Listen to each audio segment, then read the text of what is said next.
Dear students, this is our sixth lecture in the series on organic reaction mechanism. In the first four lectures, we have discussed about aliphatic nucleophilic substitution reactions like SN1 reactions, SN2 reactions, then set mechanism, and then neighboring group participation. And in the fifth lecture, we have discussed about the problems based on those four lectures in the form of tutorial.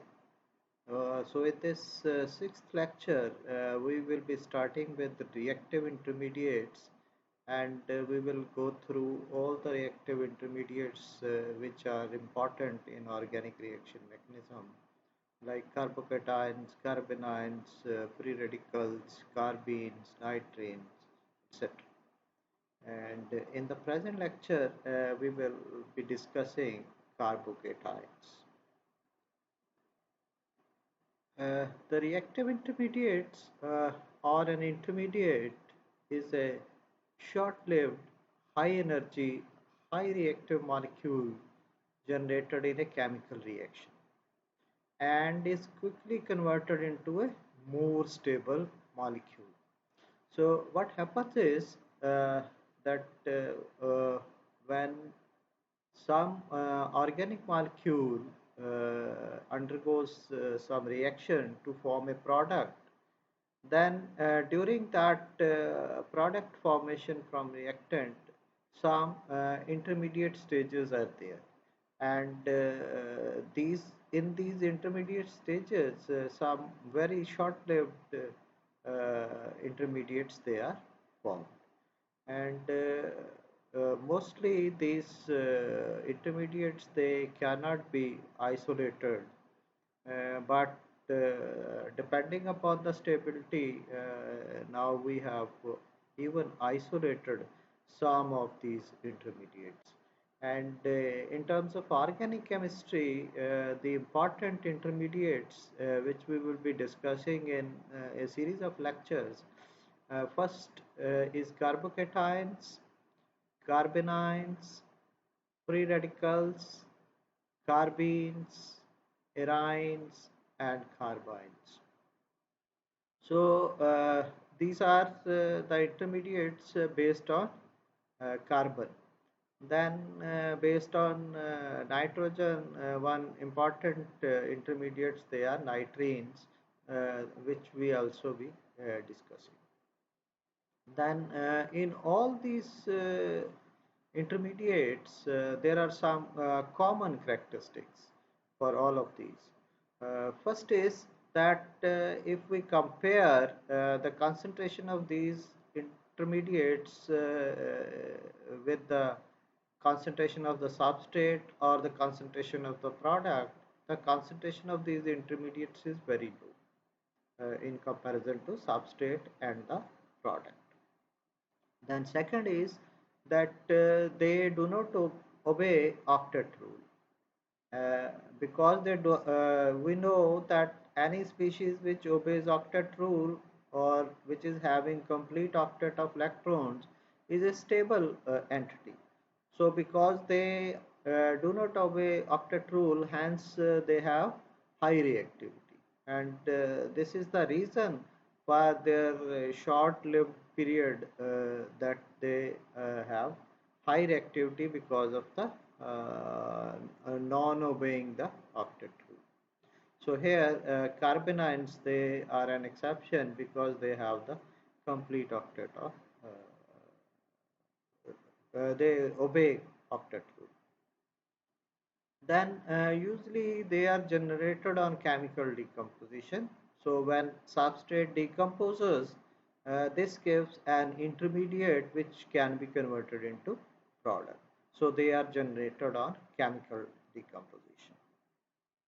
And existence of all these types of intermediates that can be proved by spectroscopic analysis. So analysis using NMR spectroscopy, IR spectroscopy, EPR spectroscopy, we can analyze these types of intermediates present during the reaction. Then these intermediates, they show cage effects. Cage effect is that they are surrounded by the solvent molecule to form a cage where they can be stabilized by the solvent. So we have to take into consideration about the cage effects during analysis of these intermediates. Then the stability of these intermediates increases if there is a conjugation or resonance in the system. So stability is dependent on conjugation or resonance in case of these reactive intermediates. And it is very difficult to distinguish them from a transition state. Only thing is that transition state cannot be analyzed, whereas intermediates, they can be analyzed. Then their existence can also be proved using chemical trapping of these intermediates.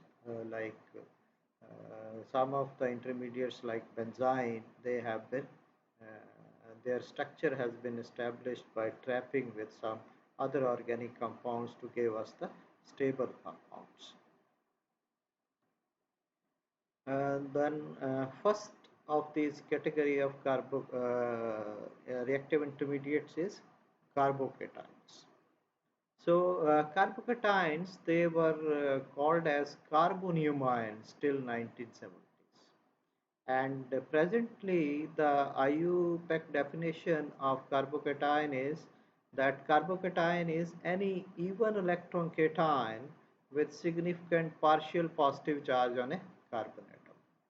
And then they have been classified into two main categories according to the coordination number of the charged carbon.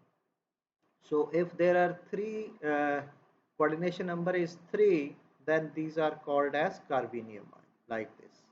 So this is a trivalent carbon having positive charge. Because the coordination number of carbon here is 3, so this will be called as a carbenium. Or this one, planar tertiary butyl cation, this is also an example of carbenium. Then if the coordination number is 5, then such type of carbocations, they will be called as carbonium ions. And this nomenclature was given by Ola. And carbonium ions, they were defined by Ola as a 3-center 2-electron delocalized bonding scheme.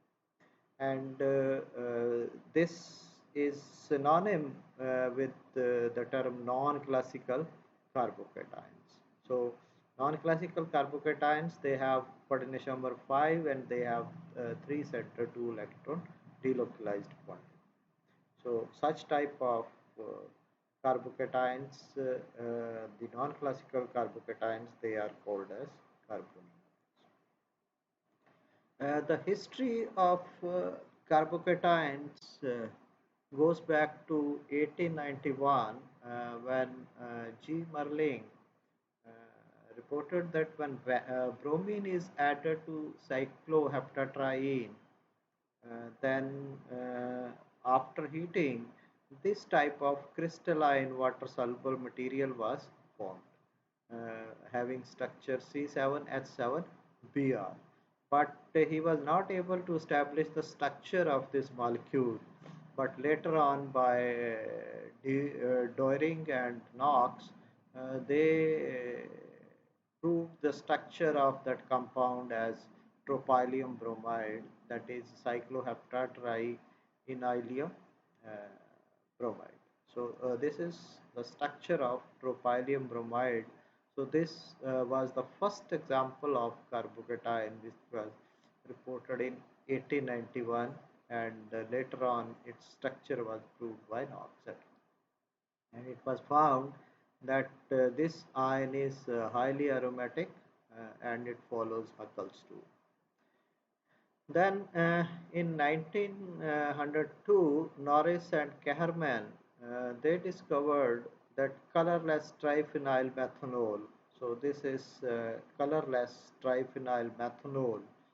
When its solution was treated with sulfuric acid, it was found that the solution became deep yellow in color. And this deep yellow color was formation of these two ions. One was this triphenyl carbocation and HSO4 negative ion. So we can say a ionic salt was formed when triphenyl methanol reacted with sulfuric acid. And similarly, triphenyl methyl chloride, when it was dissolved in reacted with aluminum and tin chlorides, the complexes formed, they were orange in color, and there also these orange colored complexes were due to the formation of carbocations, triphenyl methyl carbocation with their salts. Then the first NMR spectrum of a stable carbocation in solution was published by Doering in 1958. So what he found was that when he reacted hexamethylbenzene with methyl chloride and aluminum chloride, a stable 7 norborndienal cation was formed, and then Story et al. Prepared this cation from norborndienal chloride with silver tetrafluoroborate in sulfur dioxide at minus 80 degrees centigrade. And the NMR established that it was a non-classical bridged carbocation. The details of this we will discuss later on.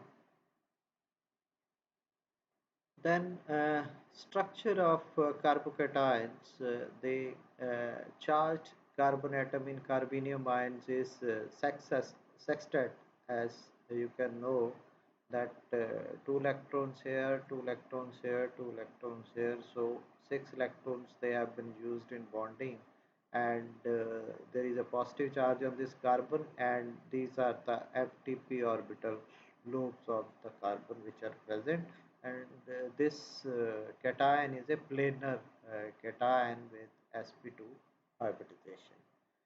Uh, then according to Vesper and Ventru, uh, unless the geometry is constrained to be pyramidal, pyramidal is in case of one adamantyl cation because of the steric strain in the molecule. Otherwise, the geometry of carbocation is trigonal planar.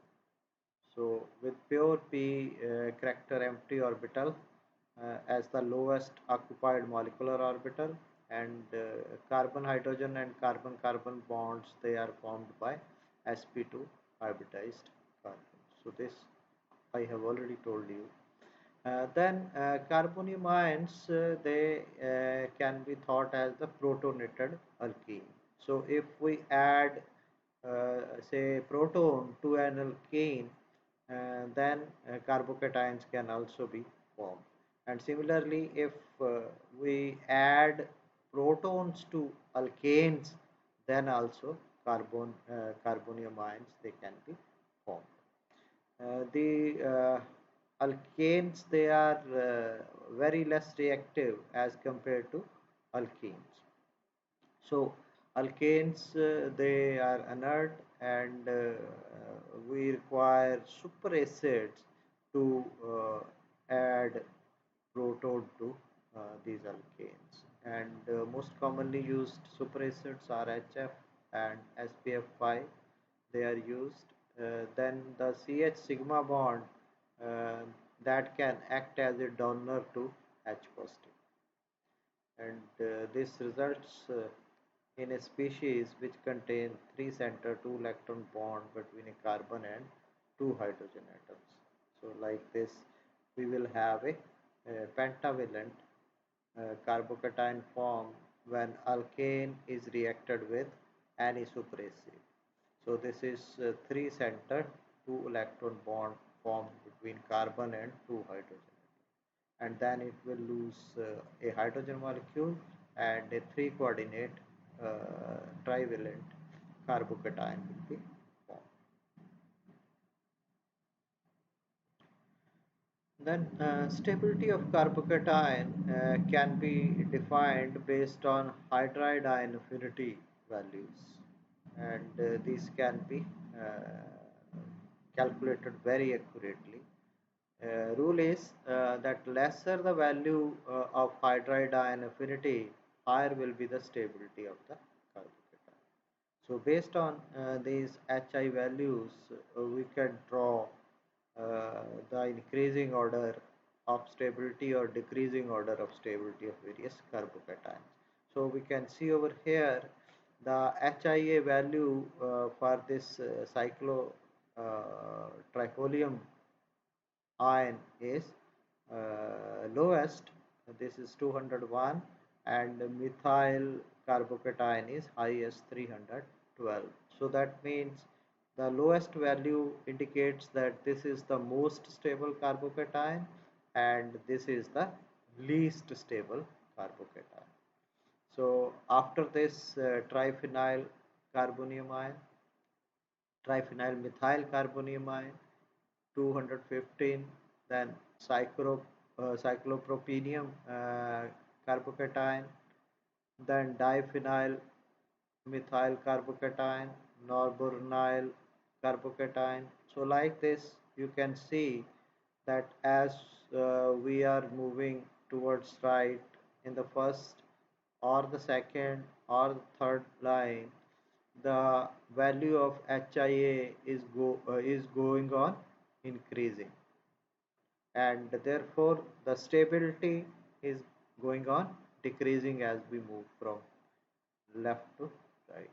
This is the most stable, then this, then this, then this, then this. And if we compare the stability of this non-classical carbocation and tertiary butyl carbocation, this is almost same. So here T is to be added because this C4H9 is not normal butyl, this is tertiary butyl. Then benzyl cation, you can see that tertiary butyl is almost equal to benzyl cation, or we can say that because the HIA value is less in this case, this will be slightly more stable than the benzyl cation. Then isopropyl, then cyclopropyl methyl, allyl carbocation.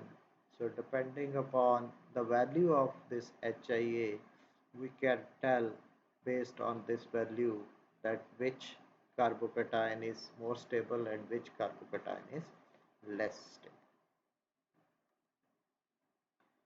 Then stability among the alkyl substituted carbocations based on HIA, you have seen that tertiary is more stable than secondary, than primary, than methyl. And values you have noted in that table: 231 for tertiary, 246 for secondary, 273 for primary, and 312 for methyl.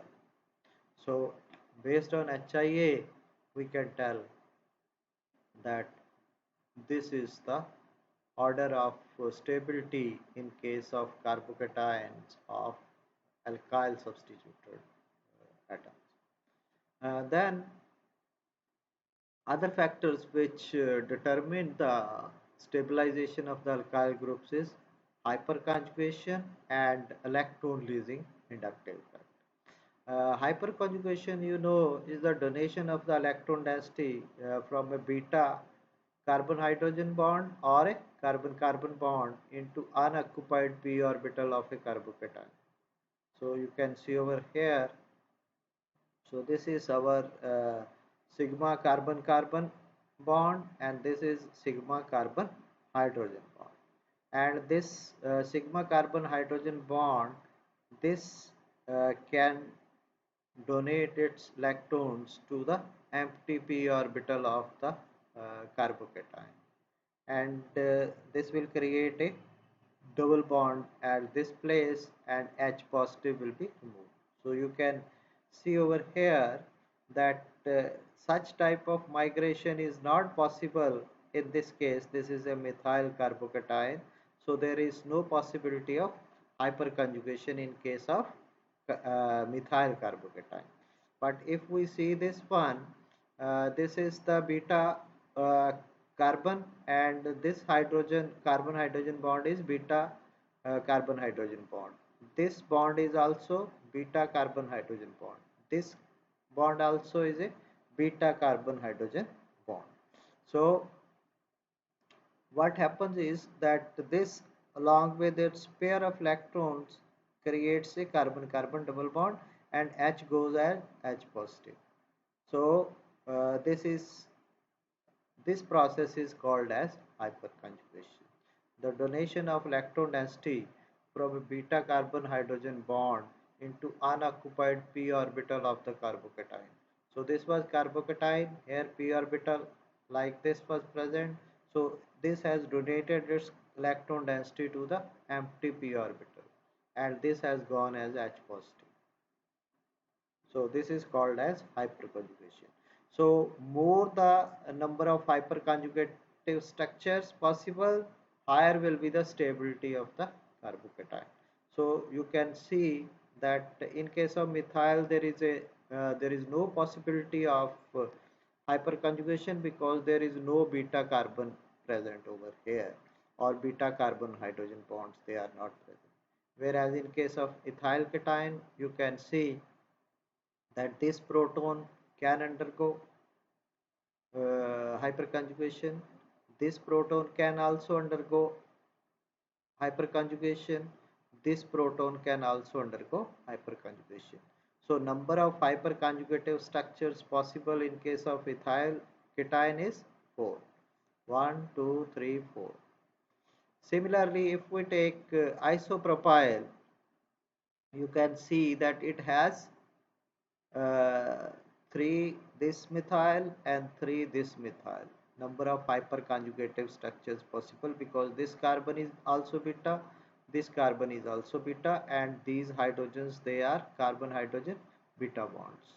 So there are 6 carbon hydrogen beta bonds, therefore 6 more hyperconjugative structures are possible. So total of 1 plus 6, 7 hyperconjugative structures, they are possible in case of isopropyl cation.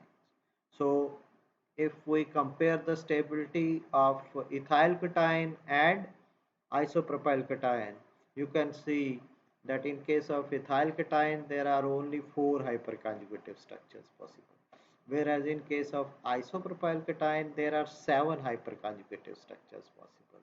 Therefore isopropyl cation, which is a secondary carbocation, is more stable as compared to ethyl cation, which is a primary carbocation. Similarly, if you see the case of tertiary butyl cation, here you can see that there are 3 plus 3 plus 3, 9 beta carbon hydrogen bonds. So that means there are 1 plus 9, total of 10 hyperconjugative structures which are possible. So that is why tertiary butyl is even more stable as compared to isopropyl. So as I have told you, higher the number of hyperconjugative structures, higher will be the stability of the carbocation. So this is how hyperconjugation affects the stability of various alkyl substituted carbocation. Then electrolyzing inductive effect of alkyl groups. Here also, more the number of alkyl groups, higher is the inductive effect and higher is the stability of the carbocation.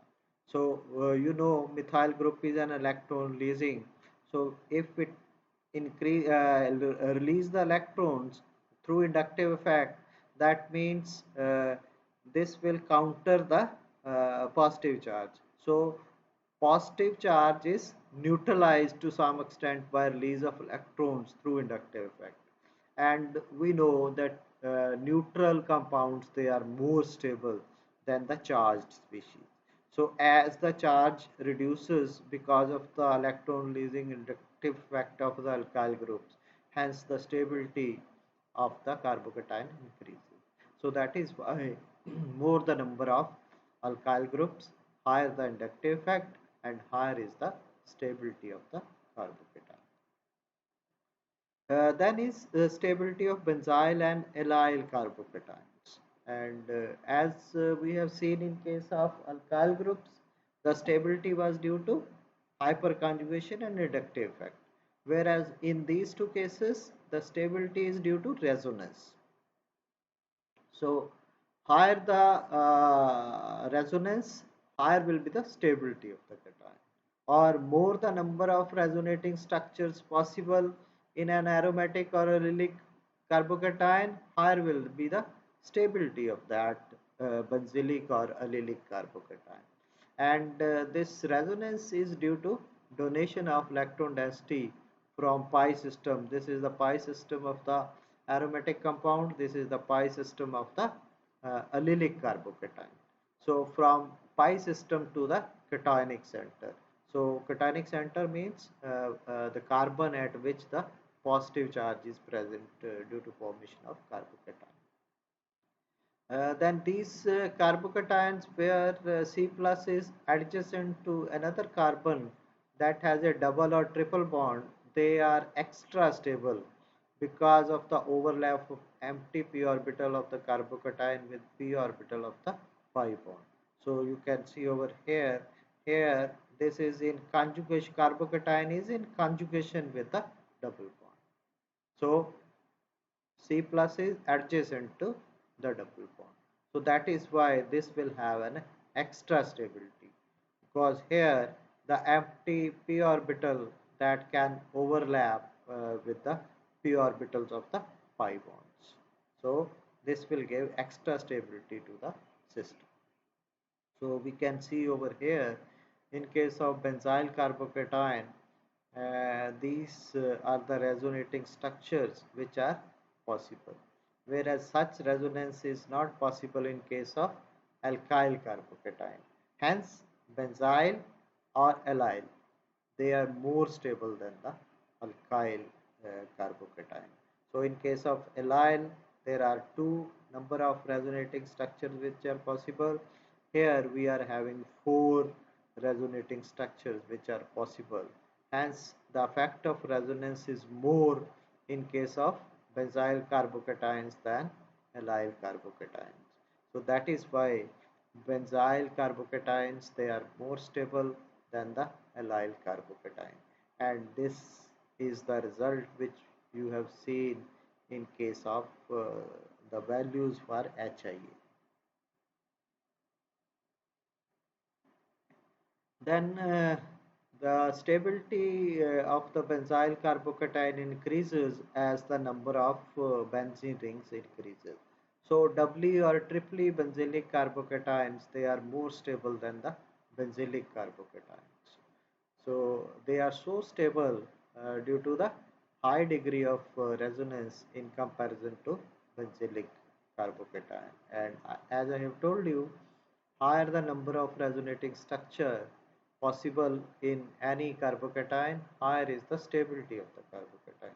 And you can see over here in case of triphenyl methyl carbocation, uh, as you have seen that with one ring there are four resonating structures which are possible, and 1 plus these three, and similarly three more resonating structure for ring A and three more resonating structures for ring P. So in overall, so even ring A and ring B, they will give us 6 more resonating structures. So total of 10 resonating structures that will be possible in case of triphenyl methyl triphenyl methyl carbonate in comparison to benzyl carbonate. Benzyl carbonate was having only 4 resonating structures, and if we are having diphenyl methyl, then this will have 7 resonating structures. So triphenyl methyl triphenyl methyl carbonate will be more stable as compared to di as compared to benzyl. Because here the number of resonating structures are 10, whereas in di it is 7 and in mono it is 4 only. So the stability of these triphenyl methyl carbonates is so high that these are even available commercially. So this compound, this is triphenyl methyl tetrafluoroborate, this is commercially available as a salt. Then this exists as a red crystalline solid. Triphenyl methyl perchlorate, this exists as a red crystalline solid. So they are so stable that they can be easily prepared. Then aryl methyl cations, they are further stabilized if ortho or para substitutions are present on the aromatic ring. So if you are having substitution at ortho position or para position, and this substitution that should be lactone lysine. So lactone lysine substitution will neutralize this positive charge in addition to resonance, so that is why they will be more stable. Then further is stability in case of cyclopropyl groups. The cyclopropyl group also stabilizes the carbocation because this allows the donation of lactone density, and this stabilizes the cyclopropyl methyl cation. And some of the cyclopropyl methyl cations they are even more stable than the benzyl cations, depending upon the number of cyclopropyl groups which are attached to the carbocation. And on the other hand, the anti-aromatic cyclopentadienyl cation, that is C5H5 positive, that is destabilized by 50 kilocalorie per mole, and cyclopropenium cation, which is although having angle strain, but because of the aromaticity, this is more stable than this cyclopentadienylium cation. So this is the stability of cyclopropyl ring. So you can see over here that if we are having this tricyclopropyl methyl methanol, when this is reacted with 96% sulfuric acid, then we get this type of uh, tricyclopropyl methyl cation, which is very stable with the removal of water and HSO4 negative. And similarly, we can have di or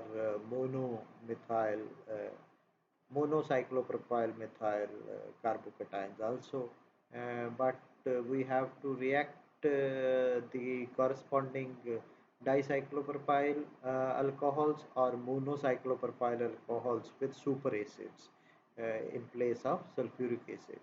So by using SBF6 and FSO3H in sulfur dioxide as solvent at minus 75 degree centigrade, we can obtain the antimony hexafluoro anion and the respective cation of the cyclopropyl methyl group. Similarly, dimethyl cyclopropyl is even stable, more stable than the dicyclopropyl carbocation. So the structure of these cyclopropyl dimethyl carbocations has been established by NMR spectra, and when NMR spectra was taken, the two non-equivalent signals they were found for two methyl groups. so which indicates that the conformation of this cation is not perpendicular as we have seen in case of A, but it is like this B, which possesses a mirror plane.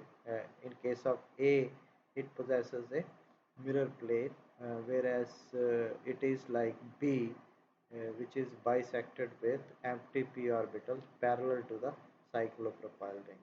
So these these are parallel to the orbitals of this cyclopropyl ring, and that is why we can have donation from this cyclopropyl group to the empty p orbitals. So because of this, the stability of these types of system where we are having a cyclopropyl ring is increased, because donation of electron density goes from cyclopropyl ring to the empty p orbitals of the keton. Then, as you have seen in the series, that tropylium cation, this was the first carbocation discovered in 1891, and because it has a aromatic stability, this is the most stable carbocation which is present. And stability of the carbocation also increases when a heteroatom like nitrogen, oxygen, or sulfur is present adjacent to the carbon having positive charge.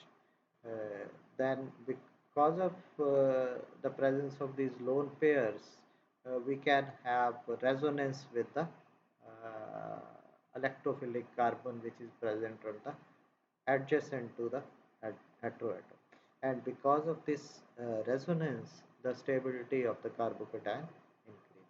So you can see over here, if we are having an alkoxy group adjacent to the carbocation, because of the presence of this lone pair of electrons on this oxygen, these are shared with the carbon to form a carbon oxygen double bond, and positive charge will come to the oxygen, and because of this resonance stabilization, the stability of the carbocation increases. And similarly with acyl cations, which can be prepared in solution and in the gaseous state, this acetyl cation is as stable as the tertiary butyl cation. And here also this stability is due to the presence of this lone pair of electrons on the oxygen, and these lone pairs, they can be shared with the carbon having positive charge, and this carbon having positive charge will be neutralized, and positive charge will come to the oxygen. That means we can have two resonating forms of this acetyl ion, and because of this stability increases, and increases to the extent that it is comparable to the stability of tertiary butyl cation. Then detection of carbocations. The first stable long-lived alkyl cation was tertiary-butyl hexafluoroantimonate, which was observed by NMR spectroscopy by Ola in 1962. So what he has done is he has taken this tertiary-butyl acyl then he treated this with antimony pentafluoride, which formed this salt containing acylium cation. Then this acylium cation lost carbon monoxide molecule, and this was converted into tertiary butyl hexafluoroantimonate. And NMR spectrum proved the existence of this type of carbocation. And then after this, NMR spectroscopy was used for the detection of many simple carbonium ions like isopropyl and tertiary amyl cations by Ola. So what he observed was that if we are having tertiary butyl fluoride and then tertiary butyl uh, hexafluoroantimonate. The difference in the NMR spectra was very clear. So if we treat this with liquid sulfur dioxide in antimony pentafluoride, this is formed. And what he observed was that in this compound, when NMR spectra was taken, all the nine methyl groups, all the nine methyl hydrogens, these three methyl groups, methyl 9H, they were appearing as a singlet at chemical shift value of 1.3 delta. So these hydrogens, they appeared at delta 1.3. But when this type of carbocation was formed, the signal shifted to delta 4.35. And the reason he said was that high electron density around a proton shields it from the external magnetic field, whereas low neighboring positive charge on chemical shift of hydrogen in the carbonium ion is the appearance of NMR signal to the low magnetic field. So this goes to low field from the high field of chemical shift, and this is because of the formation of these types of carbocations. Similarly, when the OLA observed the NMR spectra for isopropyl fluoride. In this case, when isopropyl fluoride was reacted with liquid sulfur dioxide in antimony pentafluoride, the two methyl groups and hydrogen in the reactant, that is isopropyl fluoride, they gave two signals, 6 proton doublet for two methyl groups at delta 1.3, whereas this single proton in isopropyl fluoride appeared at delta 4.64 as a septet, because those two methyl groups, they were split the signal of this one proton into a septet. And similarly, when spectrum of the carbocation was taken, it was found that these methyl groups, due to the presence of positive charge on the adjacent carbon, they shifted low field to delta 5.06, whereas the signal for this single proton present on the carbocation, isopropyl carbocation, that became so acidic that it was recorded at 13.05. So you can see that difference in the signal when carbocation is formed in the NMR is so explicit that they can be differentiated from the normal substrates. Then this is how he has studied a number of other carbocations. Ola studied for many years the NMR spectrum of many types of carbocations. Then further we have seen that rearrangement of carbocations takes place if we are having a primary carbocation. Because of the stability reasons, it changes into secondary carbocation, and secondary carbocation changes into tertiary carbocation because of the more stability of a tertiary carbocation in comparison to secondary, or secondary in comparison to primary. So this was also proved through NMR spectroscopy. So when NMR spectrum of N-butyl, isobutyl or secondary butyl and tertiary butyl fluoride was taken in sulfur dioxide and antimony pentafluoride separately, it was found that all the spectra were same for tertiary butyl fluoride.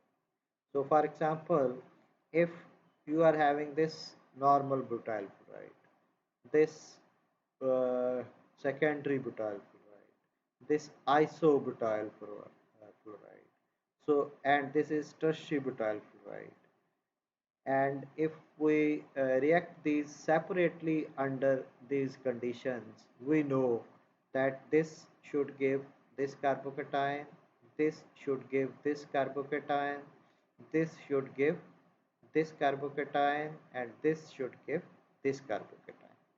And that means when we take spectra of these separately, then the spectra of this should be different than this, than this, than this.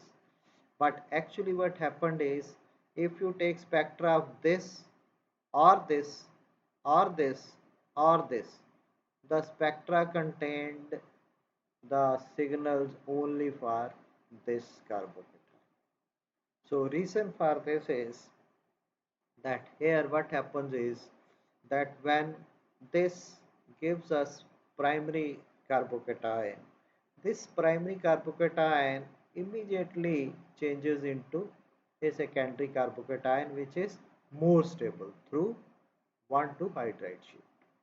Similarly, if this gives us this carbocation, this is again a primary carbocation, and through 1,2 methyl shift, this again changes into this more stable secondary carbocation, and this gives us tertiary carbocation, and this secondary carbocation through two shifts, 1,2 methyl shift and 1,2 hydride shift, can be converted into more stable tertiary carbocation. So that is why all these four uh, fluorides, normal, secondary, iso or tertiary, they give the same spectra, because the intermediate formed in all these cases, they ultimately changed into this carbocation which is much more stable. So primary or secondary carbocation formed during the reaction changed immediately into more stable tertiary carbocation. So that is why the NMR spectrum is same for all these compounds. So this is a proof that there are carbocation rearrangements, that carbocations they change from one form to other form depending upon the stability of that form. And similarly, when NMR spectrum of N-propyl and isopropyl fluoride was taken, here also the primary carbocation formed from N-propyl fluoride changed into secondary carbocation formed from isopropyl fluoride, and NMR spectrum was the same for both of these compounds. Then is generation of carbocations. Carbocations, they can be generated through different types of reactions. That is, they can be generated from alkenes, they can be generated from alkyl halides, they can be generated from acyl halides, they can be generated from alcohols, they can be generated from diazonium. So if you are having an alkene, you add proton to this, you can have the formation of a carbocation, because this will add across the carbon-carbon double bond, and one of the carbon will become carbon positive. So that is how we can generate carbocations from alkenes. Similarly, alkyl halides, we have done many reactions that the heterolytic cleavage of alkyl halides, that uh, two electrons they are taken away by the leaving group, that is halogen, we will get a carbocation of this type, and this is very much there in SN1 type of reaction. Similarly, from acyl halides, also breaking of this bond, and both the electrons they are taken away by the chloride, we will get acylium cation. And these cations, we know they are used for electrophilic aromatic substitution reactions quite effective. Then from alcohols also we can generate carbocations that when under acidic conditions alcohols are reacted, this will become OH2 positive and water is removed, we will get carbocations as the intermediate. And similarly from diazonium salts, we can have formation of carbocation with the removal of nitrogen gas like this. Then reactions of carbocations they because we know that they are short-lived and unstable intermediates, and ultimately they have to give us the stable products.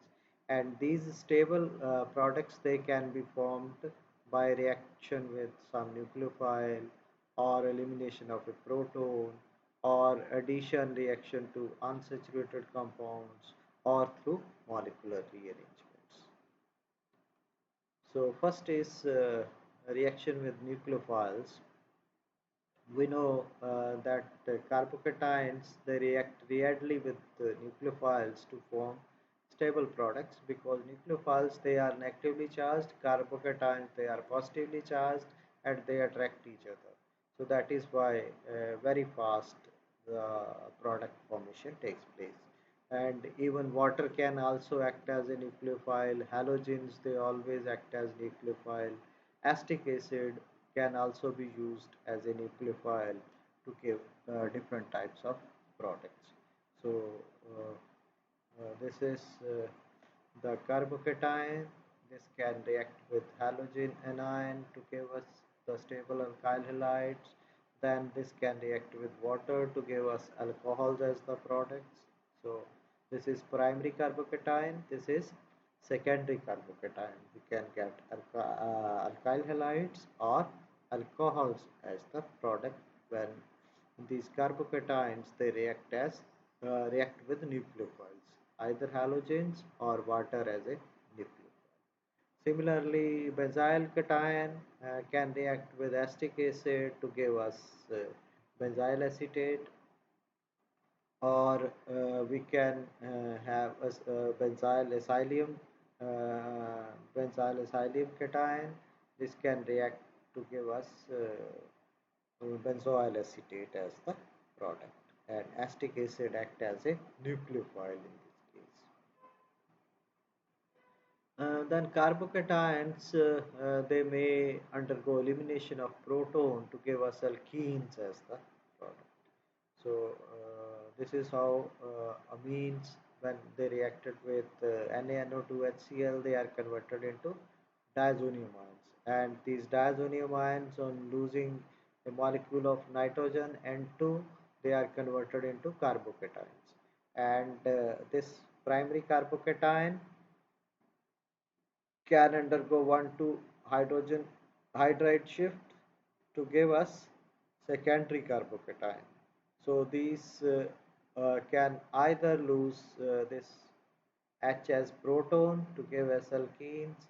Either from this or from this we will get the product. So this is how we can have products by elimination of a proton. Then is addition to unsaturated compounds. The carbocations they can be added to the unsaturated products to form a bigger carbocation. So if we are having this alkene, this can react with this carbocation by giving its electron density to form a carbon-carbon double bond, and we will generate a bigger carbocation through this. And then is molecular rearrangements. These molecular rearrangements they carbocations they can undergo molecular rearrangements involving 1,2 hydride or 1,2 alkyl shift to form more stable carbocations. So for example, if we are having this primary carbocation, by 1,2 hydride shift like this can be converted into more stable secondary carbocation. And similarly, we can have 1,2 methyl shift also. So if we are having this secondary carbocation, and this secondary carbocation by movement of this methyl group 1,2 methyl shift can change into a more stable tertiary carbocation. So the product formed by such type of 1,2 hydride or 1,2 methyl shift, they are called as rearranged product, because those products are not normal products. Normal product is the if the nucleophile or any incoming entity adds to the same carbon to which the positive charge is there. But here there is a rearrangement reaction. The product formed will be a abnormal product. So that is why such type of reactions, they are called as rearrangement reactions. Then next is non-classical carbocations. As I have told you that the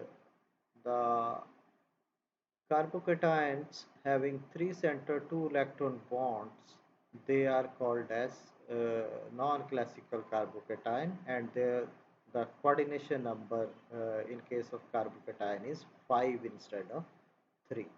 So this is because of the delocalization of the sigma bonds. So for example, if we take the case of acylation of norbornyl bromylate, which was studied by Winstein et al.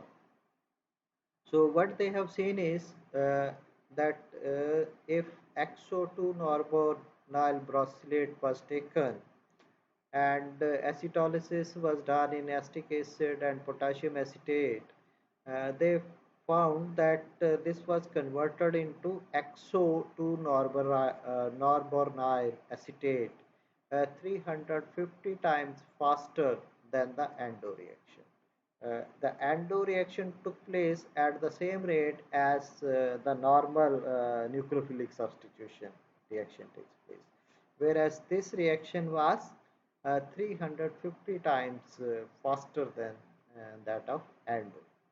So the similar type of high XO2 endo rate ratio was observed in many type of bicyclic 2 to 1 type of system, and it was established by Winston that this is taking place because here an open carbocation is not formed, but a cyclic bridged carbocation of this type is formed, which is called as non-classical carbocation, and which is 5 coordinate and 3 center 2 electron bonds that are present in such a carbocation.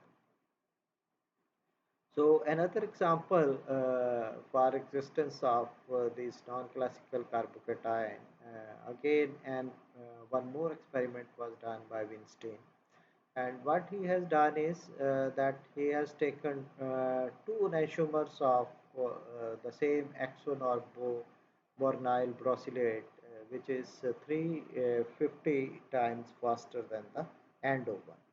So what he observed is that either he take A enantiomer or B enantiomer.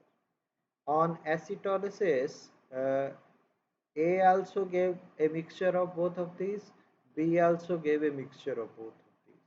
That the product formed is a racemic mixture.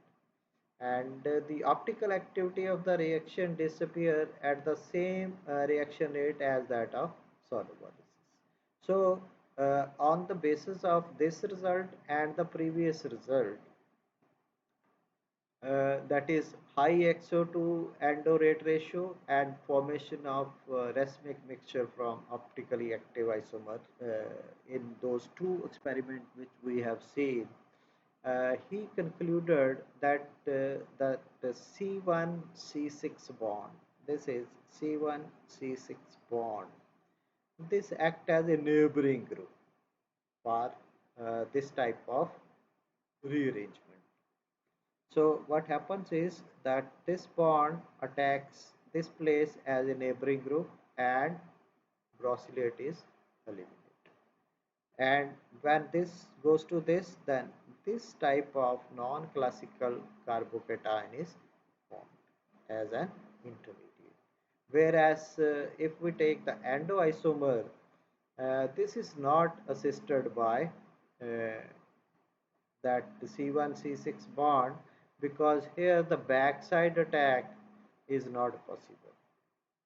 So in case of endo, endo means this group will be at this place, so backside attack will not be possible for elimination of this protease. So that is why the endo is not having a favorable conformation, so that the reaction would take place at the same rate as we have seen in case of exo, which is 350 times faster than this. And when this carbocation is formed, non-classical carbocation, now you can see that acetic acid can either attack this carbon or can attack this carbon. So we can have either route A or route B. And if you see the products, there is a racemic mixture. Both the enantiomers, they can be formed because there is a equal possibility of attack at this carbon or this carbon. That means 50% of this will be formed, 50% of this will be formed. So that is why we are getting a reaction mixture. So this explains the formation of high exoendo rate ratio as well as formation of racemic mixture, which is optically inactive from an optically active exoisomer. So on the basis of these two experiments, the existence of this type of uh, non-classical carbocation was proved by Winston.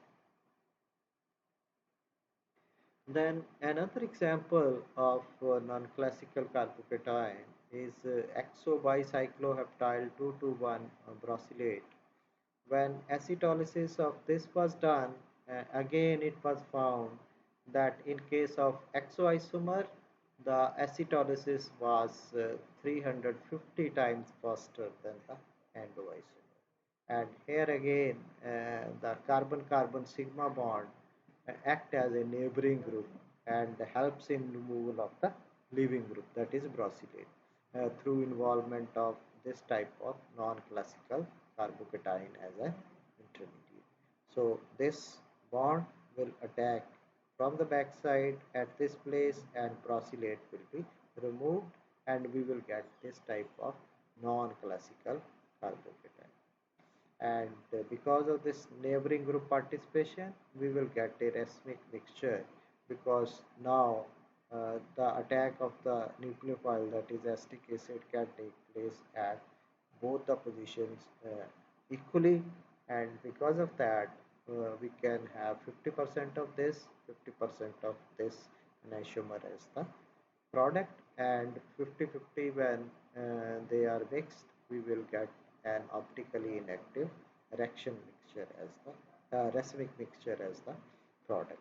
And similarly, if we take the example of endo, here the backside attack is not possible, and because of that the reaction takes place through a classical carbocation.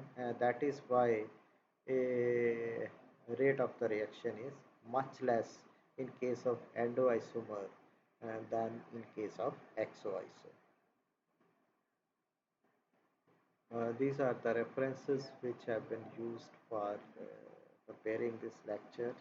Jarim Arch, Singh and Mukherjee, then Advanced Organic Chemistry by Bruckner, and in addition some internet sources have also been used for preparing this lecture.